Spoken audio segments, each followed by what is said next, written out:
Welcome to Global North. Don't forget to subscribe and click the bell icon for more updates and thrilling short scenes.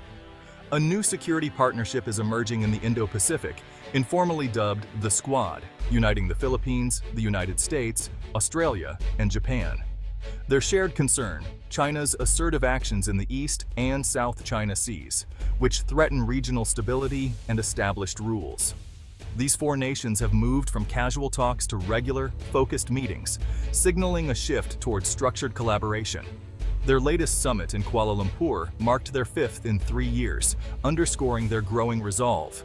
The group is now prioritizing practical steps, like enhanced intelligence sharing and joint military exercises, to strengthen their collective capabilities. This alliance is a direct response to a perceived imbalance of power, aiming to preserve a free and open Indo-Pacific. By pooling resources and expertise, they seek to create a stabilizing force and a political statement for a rules-based order. Their cooperation is about more than military might. It's about upholding international law and peaceful dispute resolution. Recently, Australia, the US, and the Philippines held joint naval exercises within the Philippines' exclusive economic zone, sending a clear message of support for Manila's sovereignty. These drills are designed to boost interoperability and demonstrate a united front for freedom of navigation in contested waters. The exercises directly respond to ongoing tensions with China, reinforcing a rules-based order in the South China Sea. Their advanced warships act as both deterrent and reassurance, showing allies they're not alone. Beyond symbolism, these drills sharpen operational readiness and tactical coordination among the partners.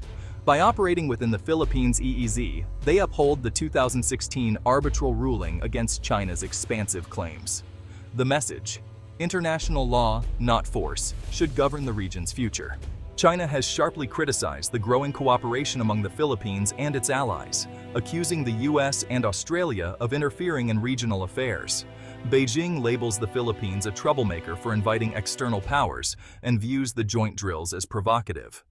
During recent exercises, a Chinese surveillance vessel shadowed the Allied fleet, signaling China's disapproval and intent to monitor foreign military activity.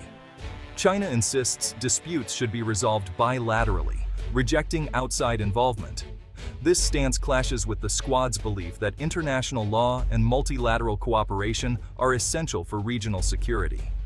The result is a fundamental disagreement over governance. China favors a hierarchical order, while the Squad champions a rules-based system. This friction is now a defining feature of the Indo-Pacific's strategic landscape. Australia's defense minister has voiced serious concerns over aggressive maneuvers by Chinese fighter jets against Australian aircraft in international airspace.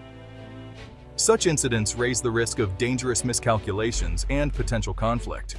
Australia and its partners also highlight China's lack of transparency about its military activities, fueling mistrust across the region. The Squad nations share these anxieties, citing unsafe intercepts and militarized artificial islands as efforts to change the status quo by coercion. Their joint statements emphasize the need to deter risky behavior and protect freedom of navigation. The alliance's unified stance is driven by real threats to operational safety and regional stability. Addressing these dangers is a top priority as they seek to establish clear red lines. In response to rising tensions, the Squad is working to deepen cooperation through better intelligence sharing and more complex joint exercises.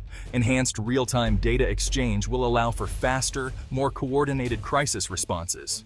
The group is moving beyond basic drills to integrated scenarios involving air, sea, and land forces. A key proposal, creating an Indo-Pacific Chiefs of Defense Cooperation Council, signaling a shift toward institutionalizing their partnership.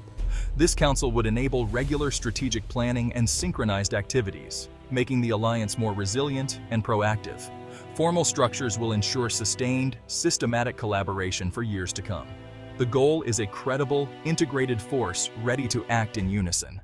This institutionalization marks the coalition as a permanent feature of Indo-Pacific security. A core mission of the Squad is to visibly support the Philippines, which faces mounting pressure from Chinese vessels in its own EEZ. Joint patrols and exercises with the Philippines send a strong signal of solidarity and commitment to international law. The alliance's actions are anchored in a rules-based order, reaffirmed in their latest joint communiqué. They stress that all nations must follow established laws, especially the UN Convention on the Law of the Sea. By operating in areas affirmed by the 2016 arbitral ruling, the Squad gives practical effect to international legal decisions. Their support for the Philippines is part of a broader effort to keep the region free and open. These actions reinforce the legitimacy of the tribunal ruling, countering China's rejection. The coalition's presence helps solidify a legal order over one based on coercion. The Squad's frequent meetings and coordinated military actions point toward a more formal, structured alliance. Discussions about a permanent cooperation council and written framework show a desire for a lasting security pact. Formalization would streamline joint operations, intelligence sharing, and long-term strategy. This would strengthen their deterrent power and reliability in the Indo-Pacific. The ultimate goal: a stable, peaceful region where disputes are settled by law, not force. While challenges remain, the momentum toward formalization is clear. The Squad is evolving into a cornerstone of the region's security architecture.